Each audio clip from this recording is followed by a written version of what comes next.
सी चीजें स्वामी जी छूट रही हैं। अब बुलबुल जैसे पक्षी, मैना, गौरैया, ये सारी मुझे किताबों में ही बच्चों को पढ़ानी पड़ रही है, क्योंकि हमारे आसपास कबूतर के अलावा और कोई पक्षी देखने को मिलता ही नहीं। और नोएडा जैसे शहर में तो कौवा भी देखना मुश्किल हो गया है। कबूतर और कौवे, हाँ, बहुत, जब तक कि आप पेड़ पौधों और चारों तरफ अगर ग्रीन एनवायरनमेंट में ना लेकर जाएं। अरे श्राद्ध के समय मैंने देखा 20-20 हजार रुपए देते कौवा बुलाने के लिए। लीजिए लीजिए। तो स्वामी जी, वाकई में हमें आत्ममंथन करने की जरूरत है कि जो पक्षियां हमारे दिनचर्या का हिस्सा हुआ करती थी, हमारे दादा दादी नाना नानी बताया करते थे, देखो वो गौरैया है उड़ रही है, लाल है जिसका अंदर मुंह, देखो वो बुलबुल है, और ये देखो ये मैना है, इसकी पीली चोंच है। अब ये सब तो हमने सामने देखा, हमारे बच्चे किताबों में पढ़ रहे हैं, और ये सब महानगर में रहने वाले लोगों के लिए ही सबसे ज्यादा मुश्किल आ रही है। रोजमर्रा की जिंदगी में कुदरत को वापस कैसे लेकर आए, कैसे अपनी प्रकृति को बचाएं, क्योंकि अगर प्रकृति बचेगी तभी तो हमारी सेहत बचेगी। इसके लिए थोड़ी थोड़ी चेष्टाएं करेंगे। एक तो अपने घरों में गमले लगाएं, जड़ी बूटियां लगाएं, वनस्पतियां लगाएं। आजकल जो है कुछ कुछ पंछियों को पालने की अनुमति है। ये जो कुत्ते पालते हैं, बिल्लियां पालती हैं, तो बड़ी महंगी पड़ती है। घर में छोटे छोटे पंछी, और उसके जिसके जितनी बालकोनी का साइज है उतने साइज का एक पिंजरा सा बना लें, वहाँ पर पंछी पालोगे तो कम खर्चे में काम हो जाएगा।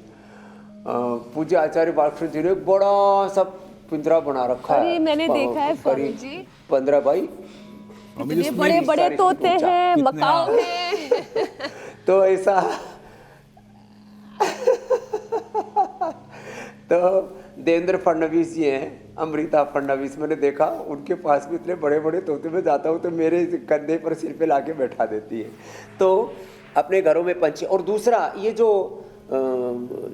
छोटी छोटी मछलियाँ हैं ना, उनके लिए भी आजकल छोटे से लेकर के बड़े तक वो बन जाते हैं।